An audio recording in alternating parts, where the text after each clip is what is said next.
Hello friends, कैसे हैं आप लोग। स्वागत है आपका एक नई वीडियो में। आज की वीडियो होने वाली है चिमनी के ऊपर। तो आज हम आए हैं इरा रेडियोस पे। आइए चलते हैं, बात करते हैं। हेलो आशुष जी, कैसे हैं आप। बढ़िया सर। ज़रा कुछ थोड़ा सा आज हम बात करेंगे चिमनी के बारे में। जी। तो अपने पास वैरायटी ऑफ चिमनी और कंपटीशन में क्या बेटर है, प्राइस पॉइंट पे क्या डिफरेंस है, कैशबैक ऑफर क्या चल रहे हैं, तो एक सारा आप स्टेप बाय स्टेप थोड़ा सा ब्रीफ कर दीजिए। बिल्कुल बिल्कुल। अभी हम बात करेंगे सबसे पहले चिमनी। एक्चुअली चिमनी का यूज़ क्या है और कहाँ यूज़ होती है। ओके, अगर हम बात करते हैं कि चिमनी का हमारा यूज़ क्या है और चिमनी कहाँ यूज़ होती है, तो पहले हमने देखा था कि हमारी किचन में जब खाना बनता है, छौंका लगता है, पूड़ी तल रहे हैं हम या पराठे बना रहे हैं, तो वो जो धुआं होता है, उस धुएं के अंदर में सिर्फ धुआं नहीं होता, उसमें ऑयल के कुछ पार्टिकल्स भी होते हैं।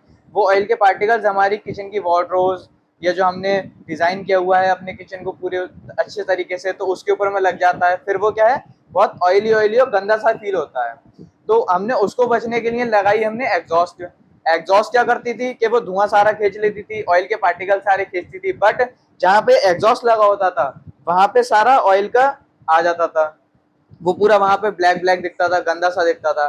फिर उस चीज को हमने हटाने के लिए लगाई चिमनी। चिमनी क्या होता है, प्रॉपर वे में धुएं को सक करती है, ऑयल को अपने अंदर रखती है और जो नॉर्मल धुआं है उसको बाहर निकाल देती है। सिंपल वे में बात करूं तो सबसे इम्पोर्टेंट चीज तो एक ये है कि हमारा जो धुआं वगैरह, ऑयल वगैरह सारा क्लीन करती है। इसके अलावा प्रॉपर किचन को भी क्लीन एक करती एलिगेंट लुक देती है। किचन को भी तो एलिगेंट अभी लुक हमारे देती पास है। चिमनीज जो वेराइटीज है, थोड़ा सा उसके बारे में बताइए। चिमनी में आपको मेरे पास में वैरायटी की अगर मैं बात करता हूँ ब्रांड ऑप्शंस में, तो आपको हिंदवेयर जैसे कि ये प्रॉपर रेंज आ जाती है इसमें। इसके बाद हमारे को मिल जाता है सुजाता, ये हमारे पास प्रॉपर रेंज आ जाती है। फिर फेवर का मिल जाता है, ग्लेन है, सनफ्लेम है। इस तरीके से हमारे पास काफी सारे ब्रांड्स हैं, मल्टीपल ब्रांड हमारे पास चिमनीज के अवेलेबल है। मल्टीपल क्या ब्रांड्स कुछ हैं। ऑफर चल रहे हैं हमारे ईआर एंटरप्राइज पे।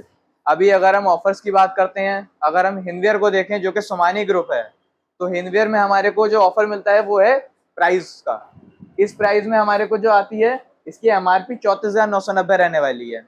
इसके ऊपर 50% ऑफ करने के बाद हमारा जो 17,000 रुपए का रेट आएगा, उसके ऊपर भी हमारे को 10% का लेस मिलेगा। वो लेस करने के बाद में हमारे को जो प्राइस आ जाता है 15,745। एक तरीके से हम अगर देखें तो up to 60% off on MRP. तो ये हमारा सारे चिमनी पे एप्लीकेबल है या फिर कुछ ये हमारा पर्टिकुलर। कुछ पर्टिकुलर मॉडल्स के ऊपर है। तो एज ऑन एवरेज बात करूं तो अगर हम एक कस्टमर चिमनी बाय करेगा तो लगभग उसको क्या मैक्सिमम डिस्काउंट, क्या ऑफर मिल जाएंगे। उसको मैक्सिमम डिस्काउंट हमारे पास में अप टू 60% प्लस जो गिफ्ट्स हैं वो। और मेन होता है किसी भी चिमनी की वारंटी कि वो क्या है। अब हमारे पास में आपको अगर हम देखें तो जनरली कंपनियों में क्या होता है कि ज्यादा प्राइस ज्यादा गारंटी, बट अगर आप वहीं सुजाता में जाते हो जो कि मोटर का ब्रांड है, जिसकी मिक्सी की मोटर बहुत पावरफुल होती है, अगर हम उसकी बात करें तो हमारे को मिल जाती है ये चिमनी। इसका 29,000 रुपये रेट आता है सुजाता में। पावर रेशियो की बात करता हूँ तो 13 सेक्शन पावर, और मिड प्राइस में सबसे ज्यादा गारंटी देने वाली चिमनी है ये। वारंटी गारंटी कितना आता है इसका वारंटी गारंटी आता है सर 12 साल मोटर, 5 साल कंप्लीट। कोई सर्विस में इशू तो नहीं आता है। कोई सर्विस में इशू नहीं आता है, बेहतरीन सर्विस रहती है। नियरेस्ट बरेली के या फिर आसपास के अगर कोई भी आता है तो बरेली सर्विस सेंटर अवेलेबल है। प्रॉपर सैटेलाइट पे इसका सर्विस सेंटर दिया हुआ है, सुजाता और इंडिया दोनों का ही। चलिए, थैंक यू सो मच। बाकी एक चीज और आप मेरे को बता दीजिए कि चिमनी का बेस मॉडल स्टार्टिंग प्राइस क्या है। चिमनी का बेस मॉडल जो हमारे पास स्टार्ट होता है 6,200 रुपए से। अगर हम उसी में ऑटो क्लीन की बात करते हैं तो हमारे पास स्टार्टिंग हो जाती है 10,500 रुपए से। डिपेंड रहता है कस्टमर की रिक्वायरमेंट क्या है। जी, डिपेंड है कि कस्टमर क्या मांगता है, कस्टमर की रिक्वायरमेंट क्या है। थैंक यू सो मच आशु जी, आपने अपना कीमती समय दिया। ओके सर, धन्यवाद।